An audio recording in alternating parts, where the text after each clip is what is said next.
And welcome to this presentation. I'm going to talk about mobility and transition towards the future, as the title says of the slide. And I hope to at least entertain you for the coming period of time.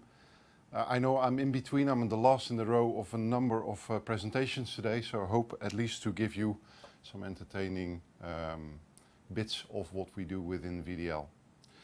My name is Menno Kleingeld. I'm, as you see here on the screen, I'm a brainport pioneer, if I may say so. I studied my life here at the University of Technology, also did the Fontys University, as it's called.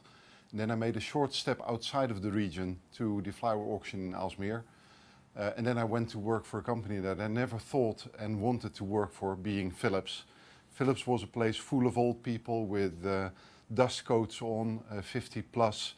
And I did not see myself in my beginning of my career working in such a company. But I found quite some interesting angles to work in that company.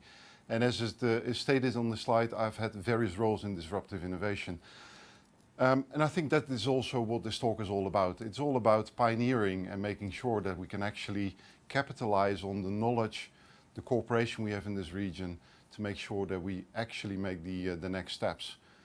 After an interesting journey at Philips and NXP, I got in contact with VDL, with the family van der Leegte, who told me that they had an interesting proposition to be made, talking about e-mobility, so moving towards a transition in public transport from the current diesel combustion engine-based solutions towards e-mobility, which I then thankfully took, and I got the challenge to start a company within the group, which I will talk about in a minute.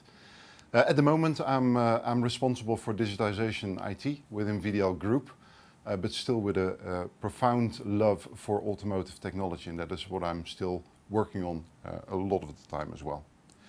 One of the stories, at least, and that's also why I'm happy to be here, one of the first real encounters for me with Brainport Eindhoven and also with PSV was the start of the vitalization program.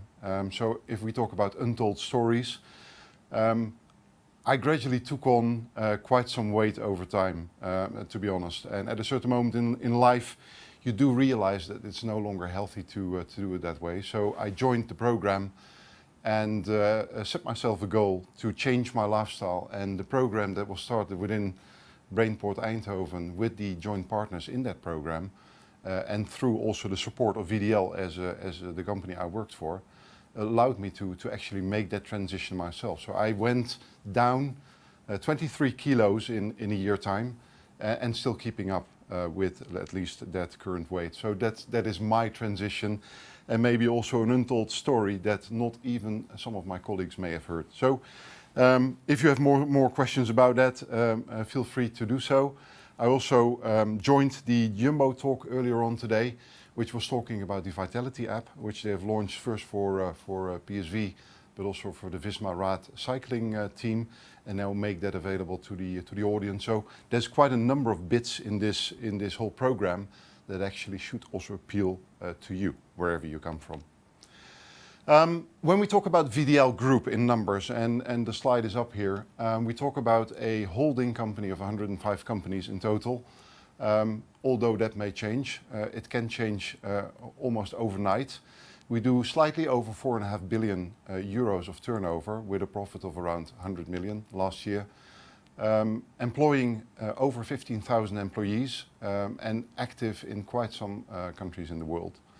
Financially healthy company, and our activities spread over 4 divisions, or when we are going to basically elaborate on that story, 5 VDL worlds, which will be hitting the news soon.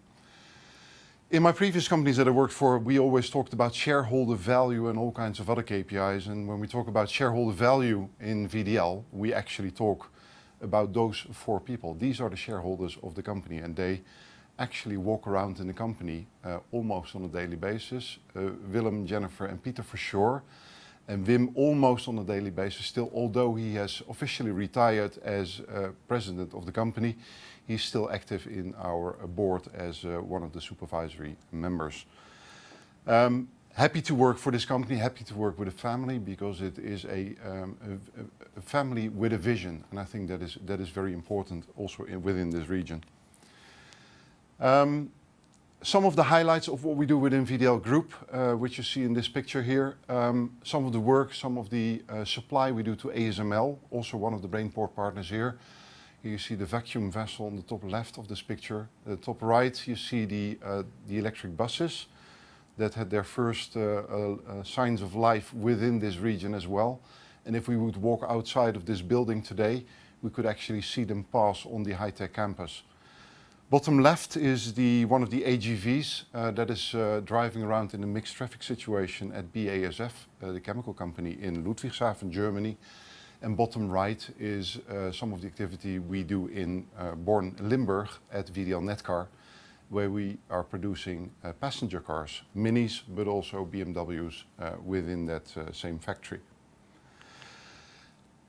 What I'm going to talk about in this presentation, and especially because of the subtitling Home of Pioneers, we talk about changes that also bring chances, and I think that is the play within this slide as well. So within the automotive space, we see 4 simultaneous trends happening at the moment and already ongoing for quite some time. So on the one hand, it's the move towards sustainable driving, electric. On the other hand, it is vehicles that are always connected, so connected to the cloud, call it IoT. Then autonomous driving, of course, as one of the promises towards the future. And last but not least, the move towards mobility as a service. In order for that to happen, all of these 4 need to happen. They need to happen at a different pace. And I will elaborate in this presentation on those 4 trends and what VDL has actually done, fulfilling those trends and giving some meaning to those trends. So first we talk about the electrification, and I think we have taken a bold step at a certain moment in time when we said the future of our driveline is going to be electric. We're going to move away from this, call it dinosaur combustion engine with a very low efficiency and a lot of heat development, to a highly efficient electric drive and an e-motor that is actually sitting in the vehicle.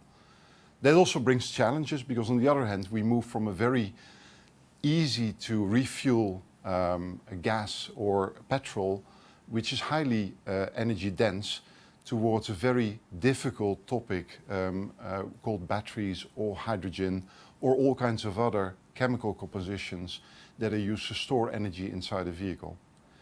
Batteries are heavy, they're expensive, they fade over time, as you know from your mobile phone.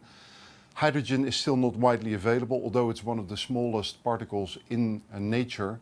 It does not come as a form of H2, as it's called, hydrogen gas, which is being used to store energy. And of course there's about 37 or so chemical compositions in which hydrogen can be stored. When we talked about e-mobility, we said basically we're going to look at the driveline going forward, which will be electric. We know there's a couple of trends inside the world that have become irreversible. So climate targets that really take place, emission statements, global warming, which is a true reality. And it's not only playing for bus, but it's also for other heavy transport items that we deal with, trucks, vans, but also yellow goods. Why did we start with e-mobility in public transport? Well, bottom left you see a picture of one of the government initiatives to basically move public transport towards zero emission in a planned form. So from 2025 onwards, no purchases will be made in public transport for emitting vehicles anymore.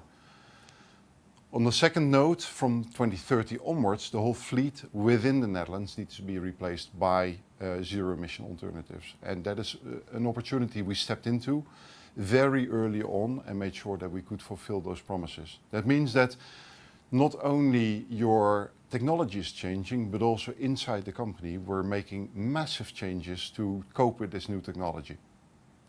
So we needed to make sure that battery experts came on board, people that are dealing with software, energy management of a total vehicle, but also system integration people that we did not have widely available within the company. And then we also needed to change our way of working. So going basically from a platform development rather than individual customer-based developments. And of course, We always do that with in mind that we create job opportunities for the Dutch and Belgian also countries to make sure that we employ people and the products we bring to market are basically made within this region. The starting point of this journey going towards e-mobility has basically been started with a lot of heritage inside the Dutch bus operating companies, Dutch and Belgian bus producing companies. So Jonkheren for sure is one of the companies that started early on in 1881. Then in 1878 Jacob Bots started Bova in Valkenswaard, Hanje started in Heerenveen, and so on and so forth.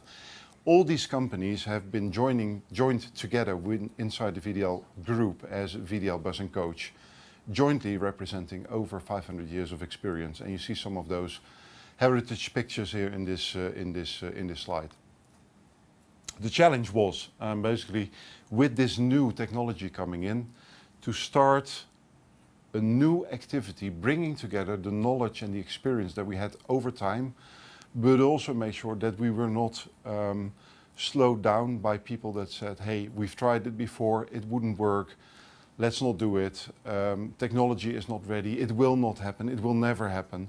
And that gave us the opportunity to basically start outside of the existing companies, a new company that started their life basically on the picture as you see it here, with a very old test vehicle that had driven over 1 million kilometers on all kinds of test tracks full of holes, and that was a starting point of converting that into what we later nicknamed Frankenstein, driving over the roads around Eindhoven with its first e-mobility instances. And also in this building where the light was actually shining through the roof, and not because of the roof windows, but because of the holes that were actually in the roof. And then we said, hey, let's give this a new face and let's start a new company. And that is basically what happened in September 2015 when VDL ETS, Enabling Transport Solutions, was started. Initially at the automotive campus in Helmond, but later on closer to the bus companies in Valkenswaard. Aimed really at developing heavy-duty e-mobility solutions in the broader sense. And when I say broader sense, it's not only about the vehicle development, but also about the component development that is needed in order to create those vehicles and everything adjacent to that. Startup company, fast-acting young people, done it in a different way than ever before. And at the moment, this is a company 5-6 years later, employing 120 FTEs full-time, but still having that same mentality and mindset in the front of everything they do, close to customers, acting fast and acting lean, and really a startup within the large company that VDL actually is. What are the capabilities that we've been building up in that company? So it's not only about, let's say, the mechanical engineering and doing the CAD drawings and everything else. That, of course, is still important. But next to that, we do a lot of virtual building of the vehicle. So we do a lot of modeling, simulation environments, software engineering, but also making sure that we look at how is a driver interacting with the vehicle. So looking at UI and UX, user interface and user experience design, and everything that comes next to it, like things like charging and energy storage solutions to make sure that we can deliver the energy to the vehicle when it hits the road. If we then look at a bit of history and often talked and written about, it actually started much before 2015 when ETS was started, already at 2002 when a very innovative vehicle called Filias was driving around autonomously through the city center of Eindhoven. It was the time when I just graduated from the University of Technology in Eindhoven, and we were sometimes laughing about a vehicle standing still. But if you look at the amount of technology that was already harnessed in the vehicle at that time, that was truly impressive. In 2013, we introduced our first electric vehicle at one of the fairs. We had one really electric vehicle and one that was still a diesel displayed. So if we talk about untold story, one out of the 2 electric vehicles wasn't actually an electric vehicle, but it was a diesel vehicle disguised as an electric vehicle. Then we started off in Münster with 5 vehicles, then 8 vehicles in Cologne. And then the big thing came, our backyard, Eindhoven, the Brainport region, signed a contract to deploy 43 electric vehicles in one go. And in the night of 10th to 11th of December 2016, when the operation had to go live, so they literally drove out the diesel buses and put in 43 electric vehicles, that was showtime. Really moving directly with electric vehicles in operation. And I wouldn't say it went flawless, because there's always a paper like the Eindhoven's Dagblad that likes to talk about some of those disasters. And there's one or two pictures of a vehicle on the back of a